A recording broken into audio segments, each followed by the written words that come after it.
Hello everyone, this is Just a Dad. Today I'm going to do a comparison between the Keurig K-Supreme Plus Smart coffee maker, and on the right I've got the Ninja DualBrew Pro. Both of these coffee makers were released in 2021. As far as cost, they're around the same price. The Ninja DualBrew Pro hovers around $200. Sometimes it's $220. Sometimes it's a little less if you can get it at like Kohl's or something with a coupon. The Keurig K-Supreme Plus Smart, same deal. It hovers around $220, $200. I have seen it on sale for $175. So this is probably one of the most asked questions on my YouTube channel is, should I get the Keurig K-Supreme Plus Smart coffee maker or the Ninja DualBrew Pro? At first, I didn't think I would get this question very often because they're such different coffee makers. But people really do want to know which one they should get. Now, over here on the Keurig side, I've added, this is a milk frother made by Keurig. It's an extra $75. And I've also added this reusable K-Cup that you can use on a Keurig. It's an extra $10. Now, there are no reusable K-Cups at this time on the Ninja. So up here on the Ninja, it's got this 3 needles. And I've not seen a K-Cup. Ninja hasn't released one. That's not to say that they won't, but I've not seen a reusable K-Cup for the Ninja. Now over here on the Keurig K-Supreme, it's got the 5 needles up here, and they do make one specifically for the 5 needles. You got to take that little red plunger out, and then this one will work. So I like that they both have removable water reservoirs that you can kind of clean really good. They both do K-Cups. So let's talk about the K-Cups. The smallest setting on the K-Cup is 6 ounce, 8 ounce, 10 ounce, 12 ounce. Over here on the Keurig, we've got 4 ounce. 6 ounce, 8 ounce, 10 ounce, 12 ounce. On the Ninja DualBrew Pro, even when I'm doing a K-Cup, I can do different brews. I can do a rich, over ice, specialty brew, or a classic. On the Keurig machine, I got different brews I can do. I can do a balanced, rich, robust, strong, intense. That's 5 different brews and 6 different temperatures. And then I can memorize those as favorites, so that when I put my certain K-Cup in, I'll know which one's it. Okay, so you can see height-wise, the Ninja is a lot bigger coffee maker, but it also does a lot more. The Keurig machine, it's a big Keurig machine, but it's only going to do K-Cups. So the next thing with this Ninja DualBrew Pro, it's got this hot water dispenser. So it has a separate port where the water comes out. If we look down here, right here, this is a hot water dispenser. Now, not all models have this. This is the Pro model. They sell 2 or 3 other models that don't have the hot water dispenser, which are a little cheaper. They've got everything else, but they just don't have the hot water dispenser. This Pro model also has a built-in frother, which is kind of neat, but it doesn't heat the milk. Now over here on the Keurig, you can, like I said, buy this milk frother. It's an extra $75. Sometimes they throw it in for free on the Keurig website when you buy a coffee maker, but it does heat and cool the milk. And then, of course, the obvious thing is you can do a full 12-cup carafe of coffee. Now, this is the glass carafe. They also sell one with a stainless steel carafe. This one has the warming plate. So you got to take this pod adapter out. It takes a number 4 cone filter you put right there. And then you slide this forward. That's your brew head. The hot water is going to come out here and go over the coffee.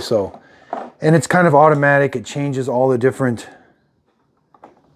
Sorry about that. I left the hot water in the hot water. You gotta make sure you put that in bean or the display won't work. It'll only work for hot water. So if you take this K-Cup pod adapter out, like I was saying, you can slide that forward. Then the controls all change. You can do several different sizes of carafes or different size travel mugs on the different brews. So that right there is gonna be the biggest difference. Being able to do a full pot of coffee is a pretty big deal as far as this. Now I've got detailed videos on both of these. This one makes a really good pot of coffee. Let's make a K-Cup cup of coffee and see how it does. Again, the Keurig's got 5 needles that pierces the top and 1 needle that pierces the bottom. Ninja's got 1 needle on the bottom, 3 on the top. Now the Keurig's got Brew ID. This one also connects to the Wi-Fi. The Ninja does not. I don't find it to be super beneficial, but it does tell you what the K-Cup is and it gives you the recommended brew settings. Here, we just got to close it and then you're going to select what you want to brew it on. Okay, so I turned the temperature up on this to max hot, since I can. On this one, I'm not able to adjust the temperature.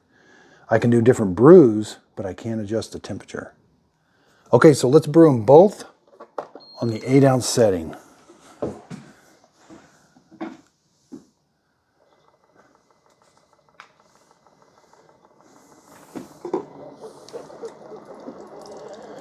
Okay, so the Keurig starts brewing first.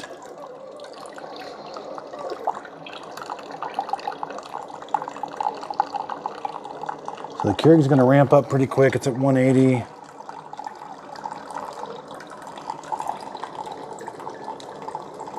The Ninja, 170.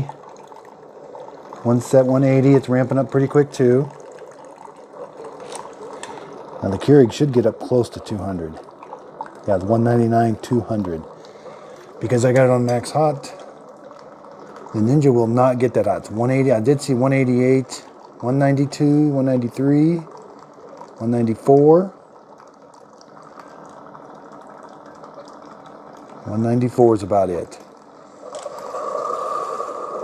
So your cup of coffee ends up being pretty close. So that's about a 173 cup of coffee.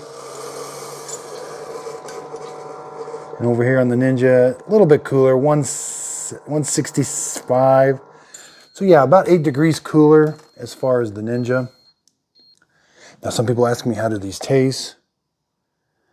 I think they both taste really good. I have a really hard time distinguishing the difference between the two. The only time I can start telling some differences if I do a strong brew on this one and I do a rich brew on this one.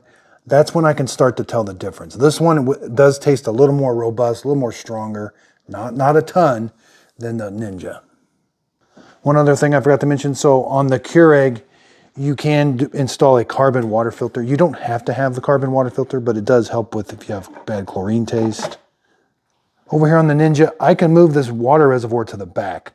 I can make this a really skinny machine. I cannot move the reservoir on this. So the Keurig's got the best reservoir. That's so nice. Grab it with a handle, very easy. It sits very nice. You know, you're not gonna have to worry about dumping over the reservoir on the Keurig. The Ninja's okay. It's got a nice kind of big handle you can grab here. It's a little tipsy a little bit, not too bad, but it's nice that you can take it out, you can clean it. You can use filtered water in both of them, but this one does not allow you to put a carbon filter in. And putting it back on is, you know, it's about the same. Let's see how they did with the K-Cups.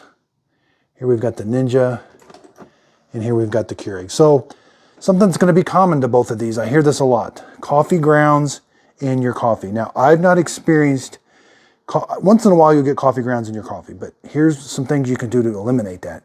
They're called freshwater rinses. So you just take your K-Cup out on both of these, because the coffee grounds will kind of tend to gather around these top needles. Leave that area open and just close it and do an 8-ounce brew of just fresh water, and you'll see a bunch of coffee grounds in that water, but that rinses this whole area really good. Oh yeah, one more thing. I can program this to come on in the morning. I can actually program it to brew a single serve cup of coffee at 5 o'clock in the morning. Now, coffee cools off really quick, but if you wanted to brew into a travel mug, you know, flip that up. You could brew your coffee into a travel mug, have it timed to come on, and it'll do it. Same with a full pot of coffee.